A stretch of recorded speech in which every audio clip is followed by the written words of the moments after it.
अस्सलाम वालेकुम। PTI chairman barrister Gauhar ने ये इतला दी है कि इमरान खान साहब ने, जो फाउंडर हैं पीटीआई पार्टी के, उन्होंने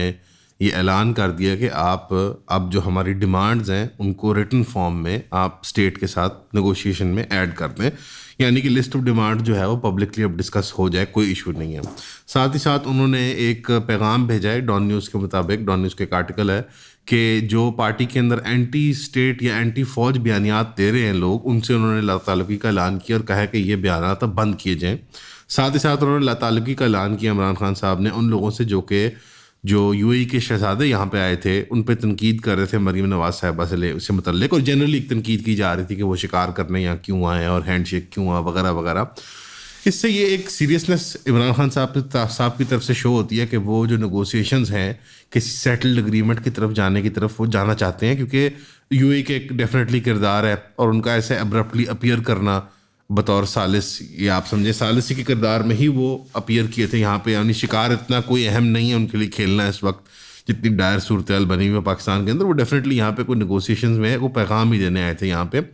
और अब वो जो मिडल ईस्ट का ग्रेटर रोल रहा है पाकिस्तान की पॉलिटिक्स के अंदर, और ख़ासतौर पे इस तरह की नेगोशिएटेड सेटलमेंट्स के अंदर, उस किरदार को पॉजिटिवली ही मेरा ख्याल है इमरान खान साहब व्यू कर रहे हैं, बिकॉज वो वे आउट बनता जा रहा है। साथ ही साथ अलकादर ट्रस्ट केस की जो 18 के करीब गालिबन उसकी डेट है,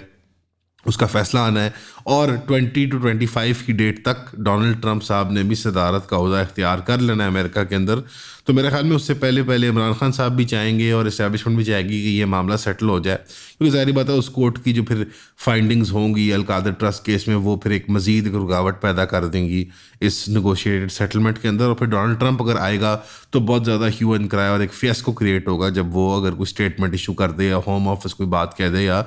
सेक्रेटरी ऑफ स्टेट कोई स्टेटमेंट दे दे, या वाइट हाउस से कोई प्रेस स्टेटमेंट आ जाए कि नहीं यार इस तरह से पॉलिटिकल सप्रेशन पाकिस्तान के अंदर हो रही है। बिकॉज जब आपका किरदार होता है अमेरिका के साथ, जब आप उनकी मंशा और रज़ा के लिए अफगानिस्तान में लड़ाई कर रहे हो, या सोवियत से लड़ रहे हो, या तालिबान से लड़ रहे हो, तब तक तो आपकी human rights violations, local democracy की हेल्थ वगैरह ये सब चीज़ें बर्दाश्त होती हैं। लेकिन अब हम तो 10-12 साल से वेले बैठे हैं, यानी हमारा कोई काम ही नहीं है अमेरिका की जो जिसमें ख्वाहिश पूरी हो, उनकी मंशा हो। तो अब हमारे पे ये सवाल कि भाई यहाँ पे आपके LGBT राइट्स, और वहाँ पे आपके जनाब आपकी डेमोक्रेटिक हेल्थ, और आपकी वोटर फ्रॉड हुआ है, या वहाँ पे वो मसला हुआ है, ये सब human rights violation, civil liberties के मसाइल फोर फ्रंट पे आ जाते हैं, और ये एज अ कजल या एज अ विप इस्तेमाल किए जाते हैं आपको वक्तन फ़वक्तन चैलेंज करने के लिए। तो ये सब चीज़ें तो अब सामने फेस करनी पड़ेंगी। अब मेरा ख्याल है इमरान खान साहब की यही चाहत होगी और इस्टेब्लिशमेंट की भी यही ख्वाहिश होगी, उम्मीद है कि अब ये सेटलमेंट जो है वो अलकादर ट्रस्ट केस के फैसले से और डोनाल्ड ट्रंप की सदारत का ओहदा इख्तियार करने से पहले पहले हो जाए। अब अल्लाह करे ये हो ही जाए। अब साथ ही साथ कुछ अजीब अपडेट्स भी हैं कि एंटी टेररिज्म कोर्ट ने अली अमीन गंडापुर जो सिटिंग चीफ मिनिस्टर हैं उनको टेररिस्ट और एब्सकॉन्डर डिक्लेयर कर दिया, और उनको एब्सकॉन्डर डिक्लेयर किया स्पेसिफिकली पीटीआई के लीडर उमर तनवीर भट्ट साहब के साथ उनको एब्सकॉन्डर डिक्लेयर किया है, और उनकी रिपीटेड एब्सेंस फ्रॉम कोर्ट को उन्होंने कहा कि जो बार बार ये कोर्ट केस में अपनी अपॉइंटमेंट मिस करते हैं, इनको एब्सकॉन्डर डिक्लेयर कर दिया टेररिस्ट कोर्ट ने। तो अली अमीन साहब और उमर तनवीर भट्ट साहब जो हैं वो एक और पीटीआई मेंबर हैं, उनको एब्सकॉन्डर डिक्लेयर कर दिया गया। नवंबर के प्रोटेस्ट के अंदर जो एक वायलेंट क्लैशेज हुए थे स्टेट के दरमियान और पीटीआई के प्रोटेस्टर्स के दरमियान, उस मामले में उनको इश्तिहारी डिक्लेयर कर दिया गया। अब मतलब फ़नी सी बात लगती है कि एक तरफ जो है नेगोशिएशंस की सेटलमेंट की तरफ जा रही हैं पोटेंशियली, और एक तरफ से यहाँ से प्रेशर बिल्ड हो रहा है। अल्लाह जानता है कि ग्रेटर गेम में क्या हो रहा है, कि कोई यानी कि कुछ लीडरशिप को जो है वो साइडलाइन किया जाएगा और इमरान खान साहब को वापस ले आया जाएगा, लेकिन या ये प्रेशर को बिल्ट अप करने के लिए साथ साथ ये भी टैक्टिक्स जारी हैं। सबसे पहले आप सबका बहुत शुक्रिया हमें सब्सक्राइब करने के लिए। जिन जिन दोस्तों ने हमारी फैमिली में शामिल हुए 3000 की सब्सक्रिप्शन लेके, काइंडली हमें व्हाट्सएप किया करें ताकि हमें पता हो कि हमने किस ग्रुप में ऐड करना है। वैसे जो आप सब्सक्राइब कर रहे हैं इसके लिए आपको 12 वीडियोज़ हर महीने मिलेंगी जो प्राइवेट वीडियोज़ होगी, यानी कि वो कॉन्टेंट किसी ने ना पहले देखा होगा ना वो कभी किसी मेन चैनल पे अपलोड होगा, वो सिर्फ आपके कंजम्पशन के लिए होगा जो 3000 की सब्सक्रिप्शन पे कर रहे हैं। अब वो कंटेंट होगा क्या? उसमें आपको लाइफ स्टोरीज पता चलेंगी, कुछ फिलोसॉफिकल आइडियाज़ डिस्कस होंगे, कुछ पर्टिकुलर इंसिडेंट्स होते हैं जिसकी वजह से चैनल्स डिमोनेटाइज हो जाते हैं, वो ग्रेट डिटेल में डिस्कस होंगे। कुछ आपके साथ कंटेंट शेयर किया जाएगा जो अवेलेबल नहीं है आम पब्लिक को, और जो पब्लिकली उस तरह शेयर भी नहीं हो सकता। मोस्टली चीज़ें एजुकेशन रिलेटेड होंगी, हर चीज़ का कोई लेसन होगा पीछे, लेकिन ज़्यादा से ज़्यादा इसको आप सब्सक्राइब करें ताकि आप हमारे काम को सपोर्ट कर सकें। तो प्लीज़ हमें सब्सक्राइब करें, 3000 रुपीज़ भेजें, व्हाट्सएप करें और ईऑन फैमिली का हिस्सा बनें। Thank you. बहरहाल सुप्रीम कोर्ट ने भी एक सवाल पूछा है कि क्यों सिविलियन ट्रायल जो हैं वो मिलिट्री कोर्ट्स के अंदर हो रहे हैं, क्या ऐसे कोई ख़ास एविडेंस पेश की गई थी, कोई ऐसा सबब था। और ये सवाल पूछा गया है जस्टिस हसन अजहर रिजवी साहब की तरफ से कि क्या इस मुल्क में पहले दहशतगर्दी के वाक़यात नहीं हुए, हमारी सरकारी मिलिट्री इंस्टॉलेशंस पे हमले हुए हैं, पहले भी हाईजैकिंग के केसेस भी हुए हैं, मिलिट्री और सिविल और एयर डिफेंस की इंस्टॉलेशंस पे हमले भी हुए हैं, और वो तो ऑर्गेनाइज्ड टेररिस्ट अटैक्स थे। पहले तो मैं पर्सनली द फैक्ट के जस्टिस साहब ने इसको एज ए टेररिस्ट एक्ट उसको डिक्लेयर किया और उसको मुमासलत दी है या कंपैरिजन दिया है विद जो एक्चुअल ऑर्गेनाइज्ड टेररिज्म पाकिस्तान के अंदर हुआ है, तो मेरे ख्याल में ये अनफेयर बात थी। बहरहाल उन्होंने एक बात तो सही कर दी, उन्होंने सवाल ये पूछ लिया कि क्या उन टेररिस्ट एक्ट्स का ट्रायल मिलिट्री कोर्ट में हुआ था या सिविल कोर्ट्स में हुआ था या एंटी टेरर कोर्ट्स में हुआ था। जाहिर बात है जब वॉर ऑन टेरर का अरूज था तो हमने एक मेरे ख्याल में गलत डिसीजन था, हमने एक एंटी टेरर कोर्ट स्पेशल बनाए थे क्योंकि हम स्पेशल स्पीडी ट्रायल करना चाहते थे सो कॉल्ड टेररिस्ट के। तो क्या वो मुनासिब नहीं थे अगर ये acts of terror he consider किए जाएँ। 9 मई के इंसिडेंट्स हैं, मेरे ख्याल में 9 मई तो एक टेररिस्ट अटैक नहीं था, ना ऑर्गेनाइज कोई टेररिस्ट कू था, एक मिलिट्री के अंदर ही एक आपस के अंदर एक चपकलिश थी, लेकिन फ्रंट एंड पे जो लोग इस्तेमाल हुए वो तो सिविलियंस थे। तो लिहाजा इसका ट्रायल जो है वो सिविल कोर्ट्स के अंदर ही होना चाहिए जिन लोगों ने इमलाक को नुकसान पहुंचाया। एज ए क्रिमिनल कॉन्स्पिरेसी इसको ट्रीट करना या एज ए टेररिस्ट प्लॉय या एज ए मिलिट्री कू कम अज़ कम अदालती लेवल पे मेरे ख्याल में ये गैर मुनासिब होगा। और फ़ौज ने जो ये किरदार अदा किया और इस्टेब्लिशमेंट ने किरदार अदा किया इस मामले के अंदर, वो मेरे ख्याल में हिस्टोरिकली बहुत ज़्यादा नेगेटिव रोल प्ले करेगा उनकी PR के लिए और उनकी इमेज जो है पाकिस्तानी अवाम की नज़रों में। बिकॉज आम बच्चे बच्चियाँ जो हैं वो जेलों के अंदर बंद हुए हुए हैं और बेजा के तौर पर वो होल्ड किए जा रहे हैं वहाँ पर, और कई लोगों को विदाउट ट्रायल कितने साल रखा है, 1.5-2 साल रखी रखा है। और अब जो उनको वो सख्त बामुशक्कत सज़ाएँ जो है 10-10 साल की अनाउंस कर दी हैं, ना वो प्रोपोर्शनल हैं, ना वो अप्रोप्रिएट हैं, और ना ही वो किसी जुडिशरी के तहत की गई हैं, तो वो किसी इंटरनेशनल मतलब इदारे की तरफ कबूल भी नहीं की जाएंगी, किसी ह्यूमन राइट्स लॉ के स्टैंडर्ड पे नहीं वो उतरती। तो ये सवाल ही पूछना मेरे ख्याल में बहुत बड़ी गनीमत है। अलबत्ता सवाल अक्सर जजेस पूछ लेते हैं लेकिन फ़ैसले जो होते हैं वो फिर अपनी मर्ज़ी के ही निकलते हैं। अब उनका सवाल जो है इसका पूछना, उसमें उन्होंने मज़ीद तफसील में ये पूछा कि ये फ़ैसला जो है मिलिट्री कोर्ट्स में लोगों को ट्राई करने का, उसके लिए क्या यूनिक एविडेंस प्रेजेंट की कोर्ट के अंदर, और जहाँ ये फैसला होता रहे पहले कि where the decision was taken to as to who would be tried in military courts and who would not. यानी कि उन्होंने बड़ा खास सवाल पूछा कि ये क्या डिस्टिंक्शन है कि यार ये आदमी जो है इसका मिलिट्री कोर्ट में ट्रायल किया जाएगा। चलो 9 मई की मिसाल लेते हैं ना कि 2 आदमी हैं, एक ने भी हमला किया गवर्नर हाउस पे और एक कोर कमांडर हाउस पे, और एक और 7 आदमी उसने भी हमला किया, लेकिन ये क्या आर्बिट्ररी लाइन है जो फैसला करती है कि इसका ट्रायल मिलिट्री कोर्ट में होगा, इसका ट्रायल सिविल कोर्ट में होगा, या इसको छोड़ दिया जाएगा। क्योंकि कई लोग हैं हज़ारों की तादाद में जिनको अरेस्ट किया गया और छोड़ दिया गया क्योंकि उनकी कुछ सिफारिश थी या उन्होंने रिश्वत दे दी या वो सिविल पुलिस ने उनको ऐसे ही उठा लिया था और कोई अपने साथ सेटलमेंट करके वो लोग छूट गए, या उनके कोई ताल्लुकात जिनकी बुनियाद पर वो छूट गए। फिर हज़ारों लोग आर्बिट्ररली उठाए गए, ऐसे वाक़यात आपको आए दिनों मिलते हैं कि मुझे उठा लिया था, पता लगा कि मेरा कोई नाम किसी लिस्ट में नहीं है, तो फिर उन्होंने छोड़ दिया। तो ये लोग किस आर्बिट्ररी डिसीजन मेकिंग के तहत डिसाइड हो रहा था कि यार इसको छोड़ दो,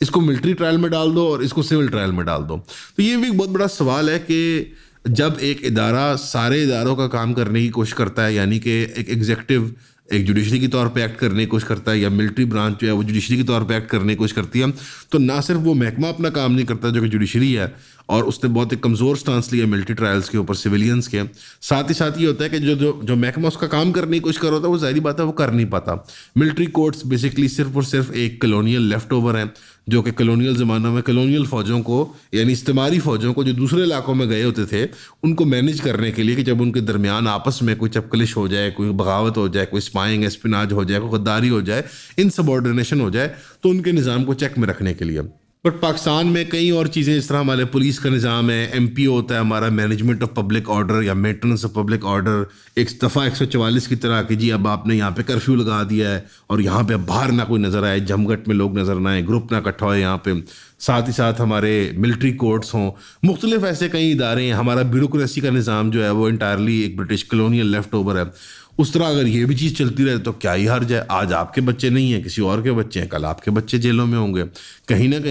कभी तो कोई भी सियासी इजहार करेंगे, प्रोटेस्ट करेंगे, वो प्रोटेस्ट वायलेंट भी हो सकता है। जो प्रोटेस्टर्स हैं वो मॉब की शक्ल भी इख्तियार कर सकते हैं। अगर वहाँ पे कोई एजेंट प्रोवोकेटर्स हों, कोई शरारत करने वाले मौजूद हों सरकार की तरफ से, जो लोगों को भड़काने वाले हों, तो और भी मामला बिगड़ सकता है। सो बेसिकली एक रूल ऑफ लॉ का जो एक तस्वुर है कि यहाँ पे सब लोग कानून की नज़र में एक हैं और वो एज सिविलियन ट्रीट किए जाएंगे, इनोसेंट बिफोर गिल्टी, और उनकी रिप्रेजेंटेशन एक कोर्ट ऑफ लॉ में होगी जहाँ पे एक वकील अपॉइंट होगा स्टेट की तरफ से, अगर वो अफोर्ड नहीं कर सकते, जहाँ पे एक जज होगा जो कि एक ट्रेंड प्रोफेशनल होगा लीगल मैटर्स के अंदर और कॉन्स्टिट्यूशन के अंदर, वो फैसला करेगा कि क्या ये जुर्म है और क्या नौयत इस जुर्म किया है, ये इंसान मासूम है या इसको जेल में जाना चाहिए, वगैरह वगैरह। तो यहाँ पे आपको नज़र आ रहा है कि डिफरेंट प्लेयर्स डिफरेंट प्रेशर डाल रहे हैं। सुप्रीम कोर्ट जो कॉन्स्टिट्यूशनल बेंच है वो एक तरफ से एक प्रेशर डाल रहा है मिलिट्री कोर्ट्स के सवाल के ऊपर, एक तरफ से उल्टा एंटी टेरर कोर्ट्स ने अली अमीन गंडापुर साहब के ऊपर केस बना दिया कि जो चीफ मिनिस्टर हैं वो एब्सकॉन्डर हैं,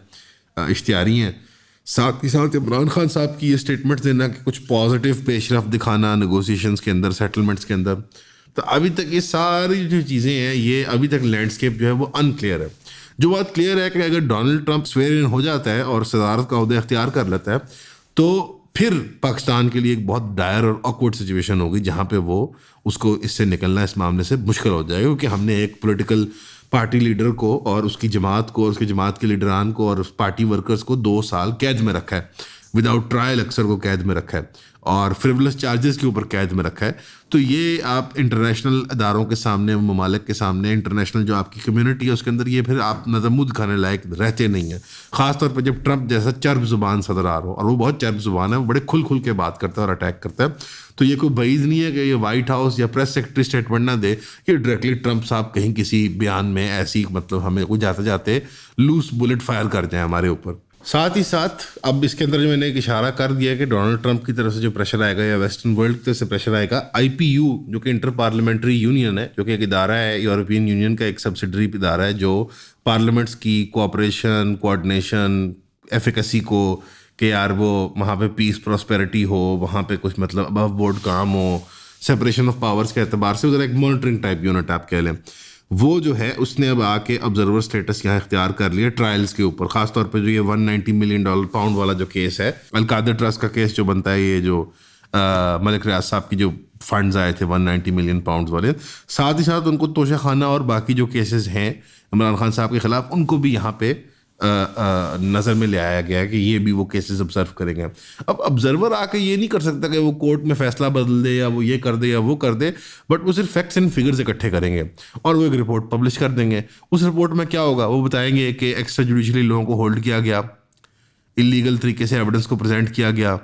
पार्टी वर्कर्स के खिलाफ क्या क्रैकडाउन हुआ, वही चीज़ें ऑब्जर्व करेंगे, सारी अपनी रिपोर्ट में डालेंगे। किस किस्म के मेजर्स लिए जा रहे हैं, कोर्ट की प्रोसीडिंग्स कितनी इफेक्टिव हैं, कितनी कोई अबव बोर्ड है, कितनी कॉन्स्टिट्यूशनल है, वगैरह वगैरह, कितना ज़्यादा वो यूरोपियन यूनियन के यूरोपियन लॉ के तहत आती हैं, कितना ज़्यादा वो इंटरनेशनल लॉ को ओबे करती हैं।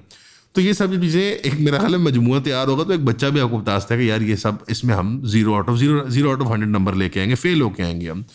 तो इससे पहले कि ये एम्बेरसमेंट एक और शक्ल इख्तियार करे या फिर डोनाल्ड ट्रंप के पास मवाद हो या वेस्टर्न वर्ल्ड के पास मवाद हो पाकिस्तान पे मजीद प्रेशर डालने का, तो मेरे ख्याल में एक निगोशिएटेड सेटलमेंट जो है अब उसको फास्ट ट्रैक ही कर देना चाहिए। और इमरान खान साहब ने अगर ये काम कर दिया है तो अब एक तरह से देखा जाए तो बड़ा एक प्रिंसिपल जैसे वो होगा कि आपका स्टैंड तो नज़रियाती है और आप तो फ़ौज के ख़िलाफ़ और ये और वो सारा,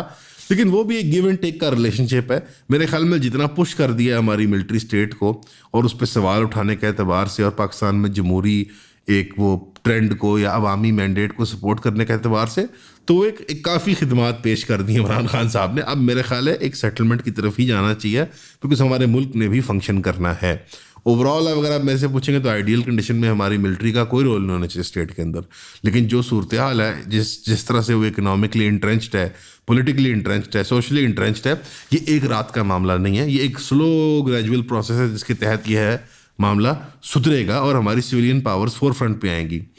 साथ ही साथ अगर साथ कोई सिविलियन पॉलिटिकल फैक्शंस और पावर्स जो हैं वो अगर सपोर्ट नहीं शो करेंगी ऐसी पॉपुलर तहरीक की, तो फिर वो नहीं कामयाब होगी। तो इमरान खान साहब को भी एक सेटल नेगोशिएशन करनी ही पड़ेगी। इसमें उतना ही किरदार इमरान खान साहब का है और इस्टेब्लिशमेंट का, जितना नून लीग का है, जितना पीपल्स पार्टी का। और एंड में देखा जाएगा कि ये सेटल नेगोशिएशंस किस तरह रिजॉल्व होती हैं और इमरान खान साहब बाहर आके क्या एटीट्यूड इख्तियार करते हैं स्टेट की तरफ और मिलिट्री अपरेटस की तरफ। तो वो डिटरमिन करेगा कि ये इनकलाब तो नहीं कहूँगा, बट सॉफ्ट इनकलाब कितना कोई कामयाब था और कितना कोई नजरियाती था। आपका सुनने का बहुत शुक्रिया।